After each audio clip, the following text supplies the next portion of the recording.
Bismillahirrahmanirrahim.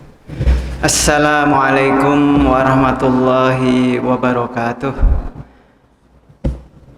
Alhamdulillahilladzi nahmaduhu wa nasta'inuhu wa nastaghfiruh wa na'udzu billahi min shururi anfusina wa min sayyiati a'malina. May yahdihillahu fala mudilla lahu wa may yudlil fala hadiya lahu. Asyhadu an la ilaha illallah wa asyhadu anna Muhammadan abduhu wa rasuluhu la nabiyya ba'd. Qala Allah ta'ala fi kitabil karim.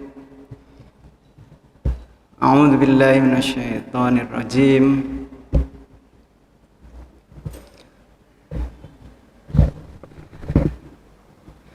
Ya ayyuhalladzina amanu kutiba alaikumusyamu kama kutiba alal ladzina min qablikum la'allakum tattaqun. Wa qala rasulihil karim tunazzihu minal bauli fa inna amata adzabal qabri minhu. Sadaqallahul azim wa sadaqa rasulih. Bapak hadirin sidang salat maghrib Masjid Al-Ikhlas yang sama-sama mengharap ridha Allah Subhanahu wa taala. Marilah kita panjatkan puja dan puji syukur kita kehadirat Allah Subhanahu wa taala yang hingga petang hari ini melimpahkan banyak sekali nikmat kepada kita, baik itu nikmat berupa fisik maupun non fisik, baik itu nikmat-nikmat yang kita rasakan dan bisa kita syukuri ya, maupun nikmat-nikmat yang sering kita lupakan, bahkan kita suka tidak merasa bersyukur ya, atas apa yang telah dilimpahkan Allah kepada kita. Semoga kita bisa menjadi hambanya yang selalu bersyukur dan juga selalu bisa memanfaatkan apa yang telah dianugerahkan Allah Subhanahu wa taala kepada kita. Amin ya Allah. Amin. Salawat dan salam semoga tercurahkan kepada junjungan kita Nabi besar Muhammad sallallahu alaihi wasallam, kepada keluarga beliau, kepada para sahabat-sahabat beliau, dan juga kepada orang-orang yang selalu mengikuti gerak langkah dakwah beliau hingga yaumil akhir. Amin. Pada malam hari ini insyaallah kami akan melanjutkan serial pemikiran Islam yang dalam kerangka saya coba menggambarkan bangunan Islam ini secara utuh. Kita memiliki rumah yang khusus, kita memiliki rumah yang sudah dicontohkan oleh Rasulullah sallallahu alaihi wasallam, yang itu khas, yang itu tidak sama dengan rumah-rumah dari kaum-kaum yang lain. Nah, bangunan Islam kita itu ya sudah saya sampaikan beberapa pertemuan ya, sebelum ini. Mungkin ada yang masih ingat atau ya kita review sebentar sambil nanti kita lanjutkan. Jadi kurang lebih nanti 30 menit ke depan kita akan coba bahas apa bangunan Islam itu ya, dan mungkin kekhasannya di mana ya. Baik, sebagaimana bangunan-bangunan yang lain Bapak-bapak sekalian, bahwasanya ada fondasi yang harus dibangun terlebih dahulu ya. Fondasi ini merupakan hal yang pertama kali yang dibangun, yang menjadi dasar ya, bagi tegaknya bangunan itu atau bagian bangunan yang akan dibangun di atasnya. Itu sudah jamak, lumrah ya. Dan itu alas atau dasar atau pondasi ini berbeda-beda tiap bangunannya. Ada yang sederhana ya, karena bangunannya sederhana ya. Ada yang agak menengah ya, karena bangunannya separuh ya, beton, separuh kayu ya. Ada yang memang harus premium, harus spesial, harus sangat kuat dan kokoh ya, karena memang bangunan di atasnya sangat besar, mungkin kompleks, dan bahan-bahan yang akan didirikan di atasnya sangat berat ya. Nah, dalam Islam ya, bangunan ini ya, memiliki pondasi ya, yang sering kita katakan atau kita sebut ya dengan rukun iman ya. Itu adalah pondasi sangat dasar sekali dari bangunan kita ya, bangunan Islam ini ya. Di agama lain, di rumah-rumah yang lain, milik kaum yang lain tidak ada rukun iman ini ya. Itu makanya saya sampaikan bahwasanya Islam itu khas, tidak ada yang menyamai, dan memang itu hanyalah untuk kita sebenarnya.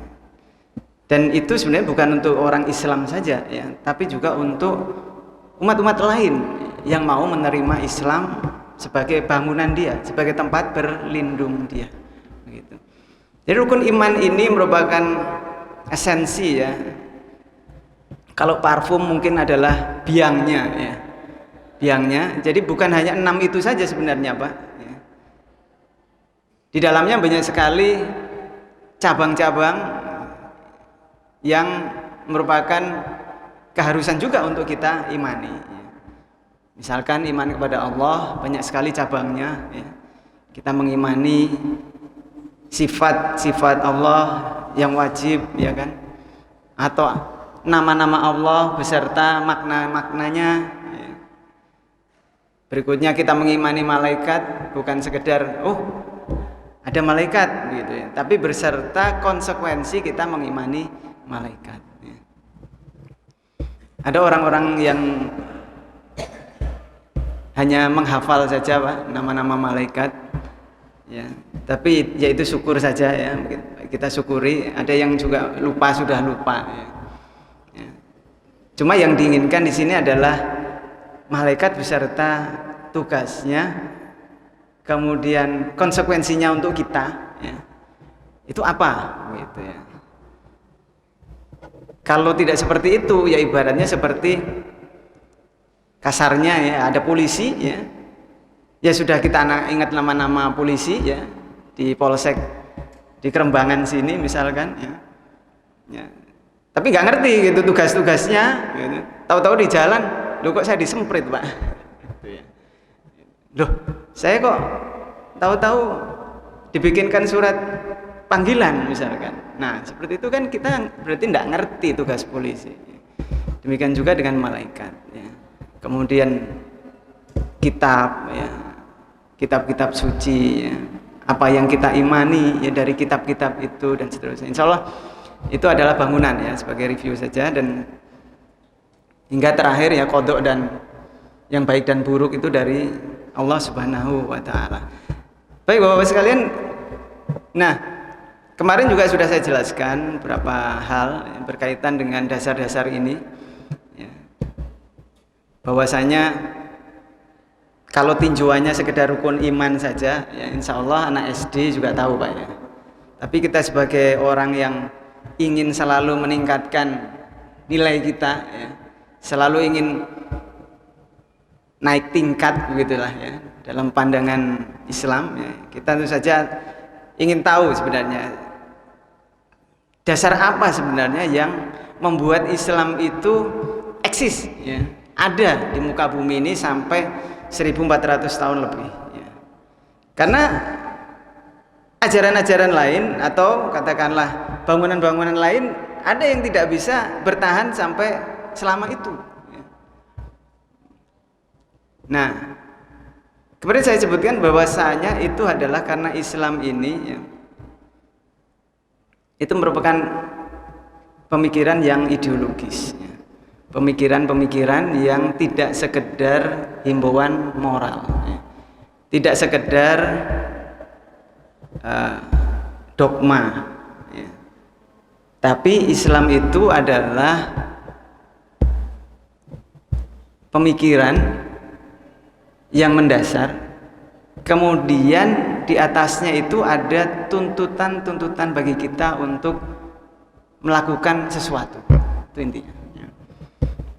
Jadi Islam itu bukan sekedar ayo berbuat baik. Oh, jadi manusia itu harus bahagia, begitu. Agama lain juga punya kalau seperti itu. Oh, kita harus bekerja sama dengan orang lain, dengan tetangga, kemudian dengan kaum kerabat dan sebagainya. Di agama lain juga ada seperti itu. Tapi dalam Islam, himbauan-himbauan seperti itu ternyata ada aturan. Nah, ini yang harus kita pahami. Aturan ini sekali lagi khas keluar dari Islam. Sebagai contoh tadi ayo manusia itu harus bahagia. Tapi bahagianya bagaimana? Gitu kan? Nah, ini yang dicontohkan oleh baginda Rasul dan para sahabat. Bagaimana mereka itu sejak dari Mekah itu sampai kemudian hijrah ke Madinah, itu dalam benak mereka yaitulah bahagia, gitu ya. Jadi bahagia dalam pemikiran mereka itu bagaimana kalau saya bisa menghamba kepada Allah secara penuh, secara bebas, gitu. Tidak dikungkung, tidak dibatasi oleh katakanlah juragan. Kalau dulu adalah tuan, tidak dibatasi oleh pekerjaan, tidak dibatasi oleh mungkin maaf yang di keluarganya termasuk istri, ikatan suami takut istri misalkan dibatasi oleh istri. Papa kalau ke masjid nanti 5:30 harus sudah sampai rumah lagi gitu ya. Subuhan boleh tapi nanti 5:30 sudah balik lagi. Padahal 5:30 masih ada pengajian misalkan.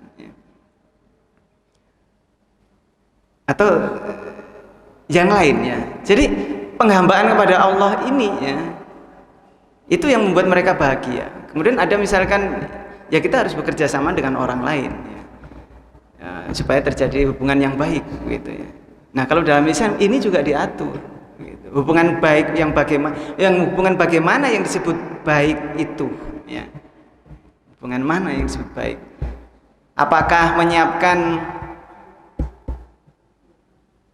dupa untuk peribadatan di pura yang sebelah sana itu termasuk berbuat baik misalkan? Apakah ikut menghadiri misa di gereja yang sebelah situ itu disebut baik? Gitu. Apakah membantu orang lain untuk korupsi itu baik? Misalkan.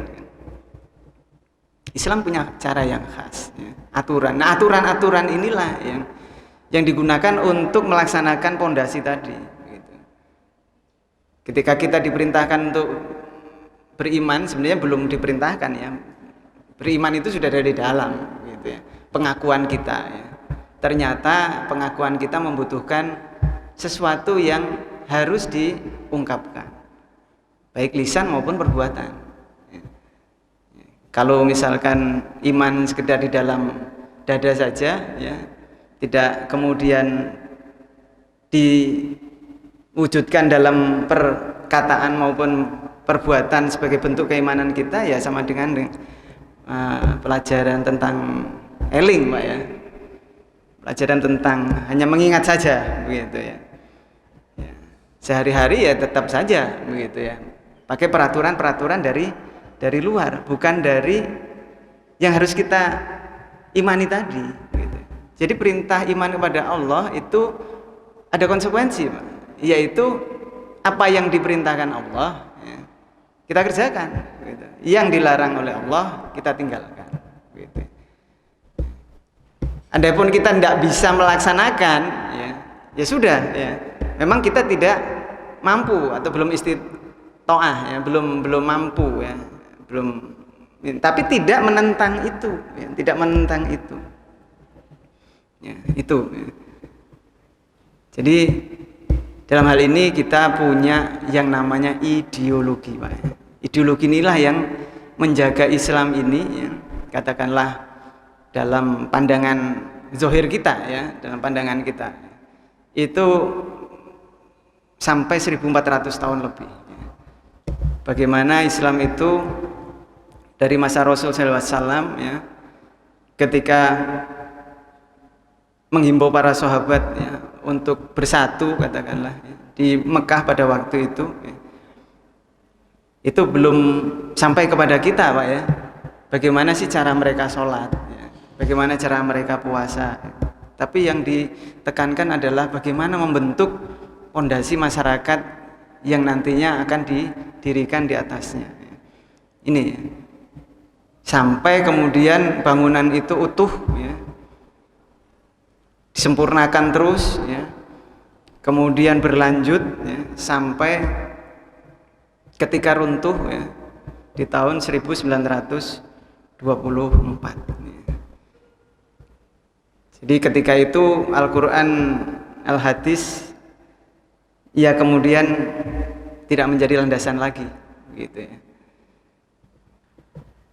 Baik, itu, ya, sebagai gambaran untuk mengapa, ya, Islam ini jaya, begitu, ya, sampai bertahan 1400 tahun lebih.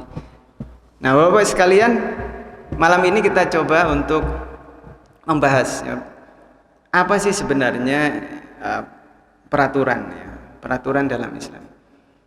Kita 3 kali atau 4 kali pertemuan sebelum ini membahas sebenarnya bangunan Islam itu yang ngisi siapa, ya. Siapa sih yang mengisi sela-sela, ya, katakanlah seperti dindingnya, begitu, ya. Pengembannya siapa sih? Pengembannya ya kita-kita ini, ya. Allah Subhanahu wa taala suka kepada kita, ya, apabila kita bersatu, ya, kokoh, ya, seperti bangunan yang sangat kokoh, ya.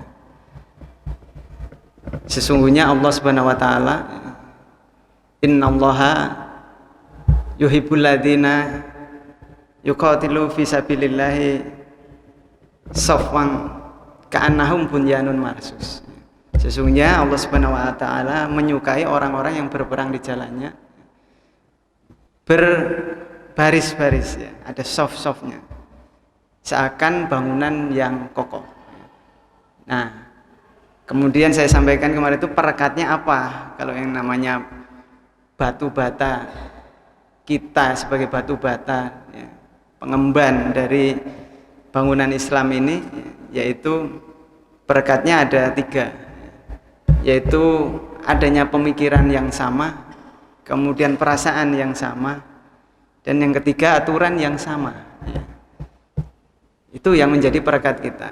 Kalau enggak memiliki itu, ya, maka kita centang perenang, Pak. Kita tercerai-berai, ya, oleh musuh-musuh Islam. Bayangkan saja, ya, kalau pemikiran kita enggak satu, ya, yaitu hanya berasal dari Allah dan Rasulnya saja, ya, maka kita akan mudah diadu domba oleh musuh-musuh Islam. Kita tidak akan bisa terekat, ya, antara saya misalkan dengan bapak-bapak sekalian, ya. Misalkan saja ada yang bilang kita harus sholat, gitu, ya. Yang lain bilang nggak harus sholat. Nah, itu ekstrimnya seperti itu, ya. Maka yang terjadi kaum muslimin, ya, akhirnya ada yang sholat, ada yang enggak, gitu. Menutup aurat sama, begitu, ya. Wajib bagi kita. Makanya kalau kita lihat bola, ya ternyata pemain yang muslim sama enggak muslim, ya sama, begitu, ya. Dari sisi pakaian, ya. Ya, itu. Karena memang pakaian untuk sepak bola didesain oleh mereka, begitu, ya. Apalagi yang wanitanya, begitu. Kita baru tahu bahwasanya jilbab itu wajib kan tahun 90-an, Pak, ya. Ketika ramai di pengadilan itu, ya. Saya mengalami masa-masa itu, ya. Artinya saya bukan yang pakai jilbabnya, Pak, ya. Tapi ada teman-teman yang disudutkan tidak boleh ikut masuk kelas ya, karena pakai jilbab gitu. Dan ramai itu kan, akhirnya jilbab dibolehkan. Nah, kata dibolehkan ini kan sudah berbeda ya pemikiran dengan Allah dan Rasulnya. Sebenarnya jilbab itu bukan dibolehkan, tapi diwajibkan. Jadi diwajibkan seharusnya. Jadi kok kita bukan merasa senang ada peraturan kebolehan jilbab, bukan. Tapi mendudukkan hukum ini sesuai dengan apa yang diperintahkan Allah dan Rasulnya. Itu adalah contoh-contoh pemikiran. Akan sangat banyak sekali pemikiran. Dan kemudian nanti ada yang kedua, perekat kedua adalah perasaan, perasaan yang sama. Ketika terjadi sesuatu, ya, peristiwa, maka apakah perasaan kita sama terhadap peristiwa itu, ataukah berbeda? Ketika terjadi tadi ya pelarangan jilbab ya, tahun 90-an. Kemudian ada yang merasa ya sudah, ya, memang salah dia pakai jilbab, ya, tidak mematuhi guru dan kepala sekolah misalkan. Tapi ada juga, loh, kok mematuhi guru dan kepala sekolah atau aturan sekolah? Lah aturan Allah di mana? Tanda tanya besar, gitu. Ya. Nah, jadi perasaan terhadap satu peristiwa ini suka nggak suka, ya, itu ternyata kalau berbeda, ya kaum muslimin juga akan berbeda, gitu. Nah, ini ya. Jadi sekalian bahwasanya kalau kita contohkan juga banyak sekali ya perasaan peristiwa-peristiwa yang terjadi di tengah kita. Ya. Yang itu ternyata kaum muslimin sebenarnya ya berbeda. Yang sangat ekstrim sekali adalah ketika yang sangat internasional kan ketika terjadi perang Rusia dan Ukraina, bahwasanya ternyata di sana, oh saya suka ke Rusia karena jenderalnya Muslim, gitu. Sementara Ukraina juga begitu kan, ada Muslim-Muslim juga di sana, begitu. Tapi tidak disukai, begitu. Ada yang suka Ukraina, nggak suka Rusia. Saya akan daftar ke jadi tentaranya Ukraina gitu, karena terzolimi misalnya dan sebagainya. Jadi perasaan kaum muslimin itu terbelah gitu, pada waktu itu. Dan juga banyak sekali peristiwa-peristiwa yang membutuhkan katakanlah sikap ya, dari kaum muslimin ternyata terbelah gitu. Nah, perekat yang ketiga itu adalah peraturan ya. Peraturan di sini adalah peraturan yang sama, ya. Bahwa kita diikat oleh aturan yang sama, ya, yaitu aturan dari Allah dan Rasulnya, begitu. Ya.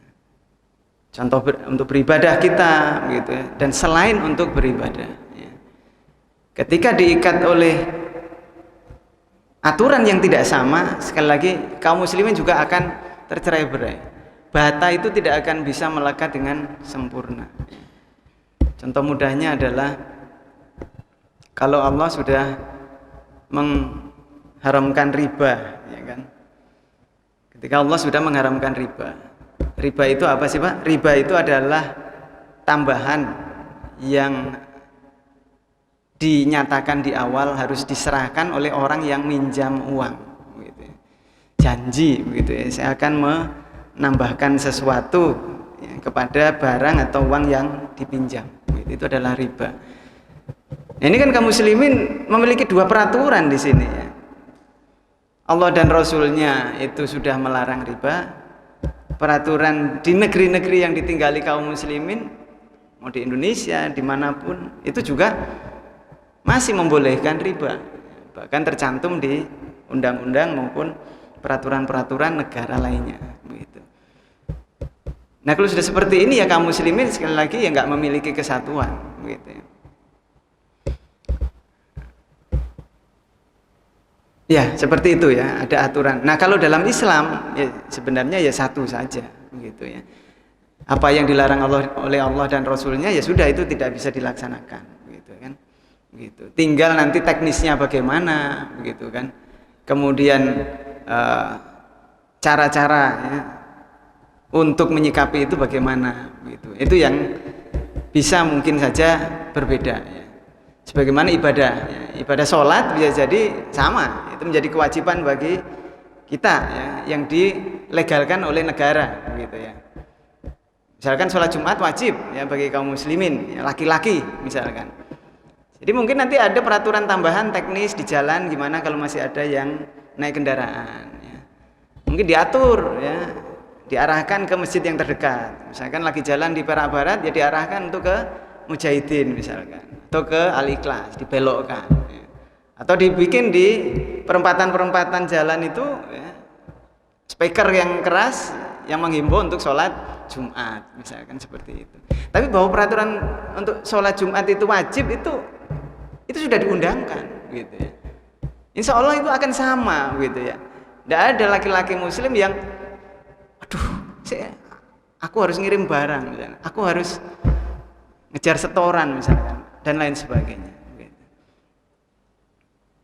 Ini adalah contoh yang sebenarnya simpel ya, yang sebenarnya ya kaum muslimin bisa seperti itu ya. Cuma memang banyak orang yang mengatakan political will-nya tidak ada gitu ya. Jadi kemauan untuk istilahnya politisnya tidak ada gitu.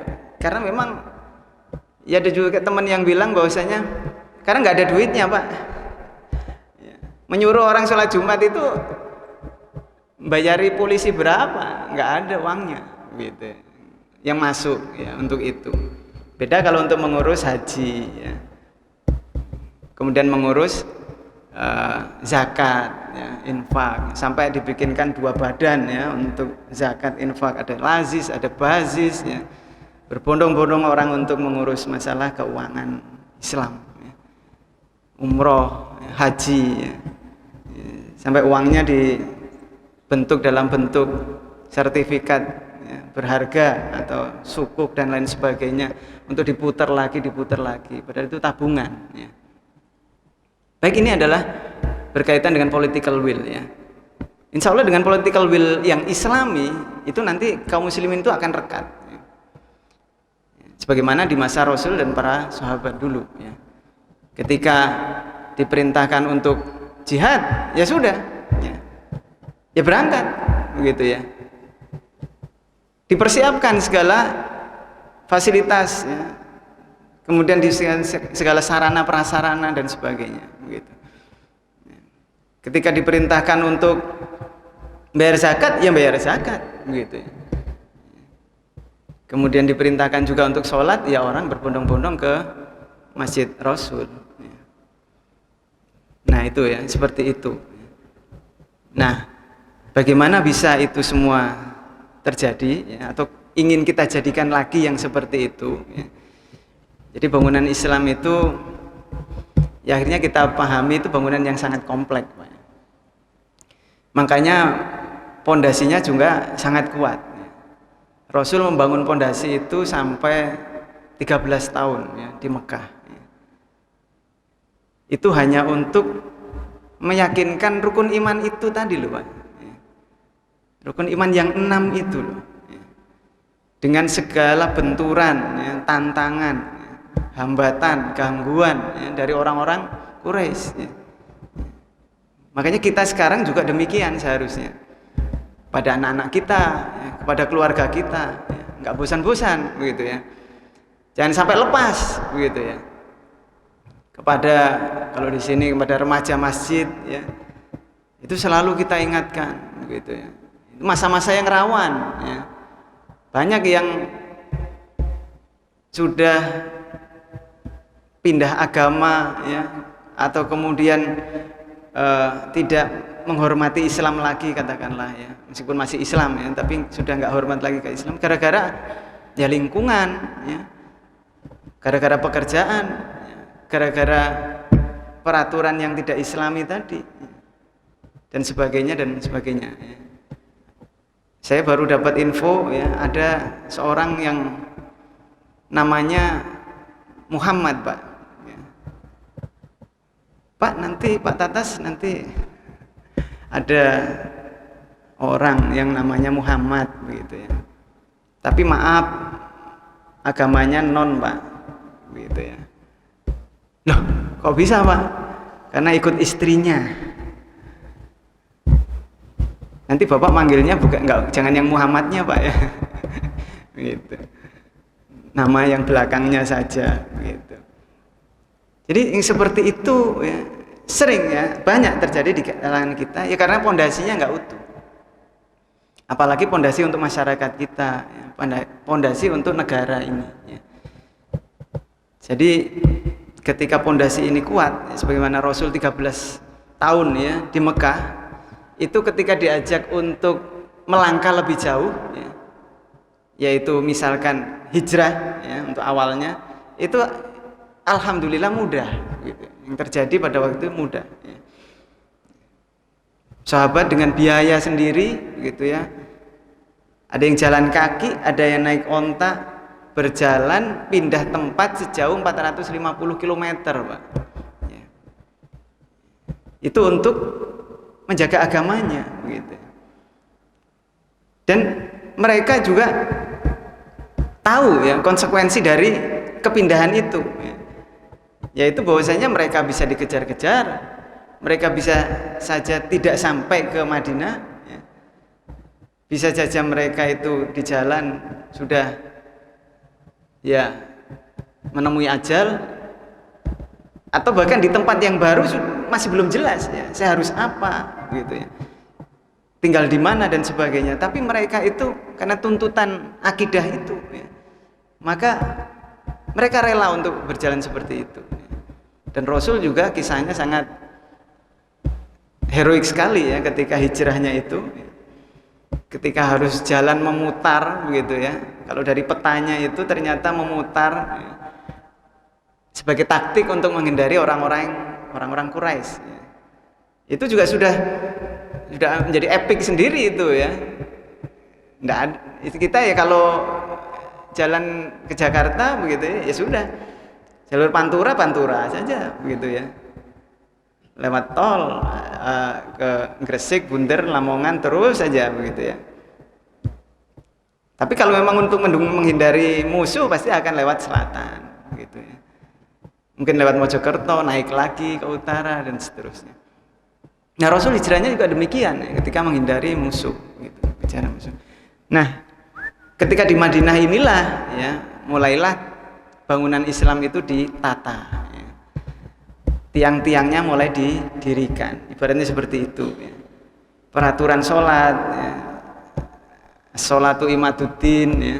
Sholat itu adalah tiang agama ya. Itu mulai ditegakkan ya. Bilal menjadi muazin pertama ya kan begitu ya. Kemudian bangunan pertama yang dibangun itu adalah juga masjid ya, dan sebagainya ya. Kemudian pasar ya. Dan itu kemudian bukan sekedar fisik saja ya, bangunan Islam, ternyata di situ banyak peraturan-peraturan yang mendukung itu ya. Kemudian eksis ya, sampai ke masa Khulafaur Rasyidin ya. Contohnya adalah misalkan tadi ya, sistem ekonomi ya yang non ribawi gitu ya. Jadi itu juga diakui oleh Yahudi ya. Pada waktu itu ada 3 negara Yahudi yang berada di sekitar Madinah pada waktu itu mengakui bahwasanya pasar kaum muslimin ini pasar yang sangat hebat begitu ya, sangat ketat begitu ya, artinya ya terjaga begitu ya, selalu dengan peraturan dari Allah dan Rasulnya. Demikian juga peraturan yang lain, sistem hukumnya ya. Kita tahu bahwasanya keadilan Islam itu menjadikan orang berbondong-bondong masuk Islam ya Pak ya. Gitu. Kita pernah dengar kisah bagaimana Islam itu memutuskan perkara antar pimpinan dengan rakyat jelata. Rakyat jelata pun itu dari agama bukan Islam ya. Tapi karena keadilan ini ya, dan yang menang itu memang dari fakta di persidangan itu yang menang adalah orang tadi ya, non muslim yang jelata tadi ya. Maka orang yang non muslim yang ini segera masuk Islam ya, karena keadilan Islam gitu. Kemudian sistem sosial budayanya gitu ya, sistem pendidikannya gitu, itu sudah diakui dunia pada waktu itu ya. Bagaimana Isa menelurkan banyak ilmuwan-ilmuwan di bidang ilmu sains ya. Jadi bukan sekedar ilmu agama Pak ya, ilmu bahasa Arab misalkan, atau ilmu hadis, ilmu Quran dan sebagainya, tapi juga ilmu-ilmu sains ya. Nah itu dipelopori di masa Rasul SAW. Bagaimana Rasul itu menggaji katakanlah ya, mengeluarkan bagian dari Baitul Mal itu untuk guru-guru begitu, atau kemudian dilanjutkan oleh kepemimpinan Umar ya, pada waktu itu sama ya, dikeluarkan dari Baitul Mal untuk guru dari SD, dari anak-anak sampai tingkat atas begitu. Nah ini adalah bukti bahwasanya Islam itu bukan sekedar keimanan saja Pak, bukan sekedar dogma, bukan sekedar fondasi yang himbauan-himbauan saja begitu, suatu yang harus diimani saja ya. Tapi suatu yang harus diungkapkan gitu ya, sesuatu yang secara zahir ya, secara kasat mata terlihat oleh Islam sendiri, oleh kaum muslim sendiri, oleh musuh-musuh Islam, oleh orang di luar Islam, oleh orang yang ingin berhubungan dengan Islam ya. Itu terlihat begitu ya. Sehingga sampai pernah satu kejadian ya, ketika Islam itu sudah melakukan futuhat ke utara ya, melebarkan sayap ke utara, ke daerah Palestina oleh Khalifah Umar bin Khattab. Kemudian yang terjadi adalah Panglima Islam melaporkan kepada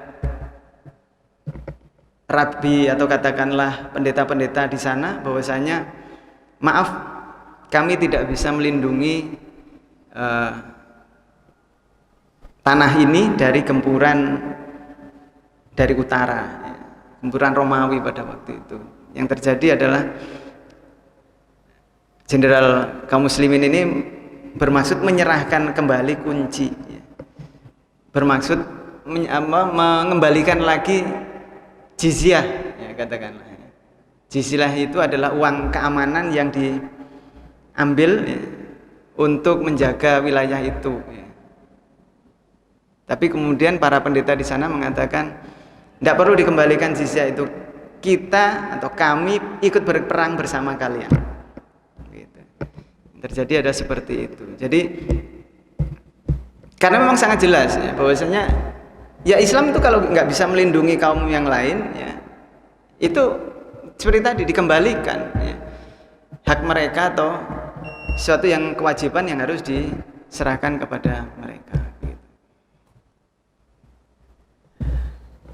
Baik, mungkin itu ya sebagai review untuk malam hari ini, bahwasanya itulah bangunan Islam ya. Bangunan Islam yang sangat megah ya sebenarnya ya, dari aturan-aturan ya, dari penampakannya juga ya, dari sikap orang-orangnya, peraturan-peraturannya dan sebagainya, sehingga itu bisa eksis sampai 1400 tahun. Baik, mungkin ya karena waktunya sudah habis, maka mungkin insya Allah kita lanjutkan pada pertemuan berikutnya. Mohon maaf kalau ada salah-salah kata.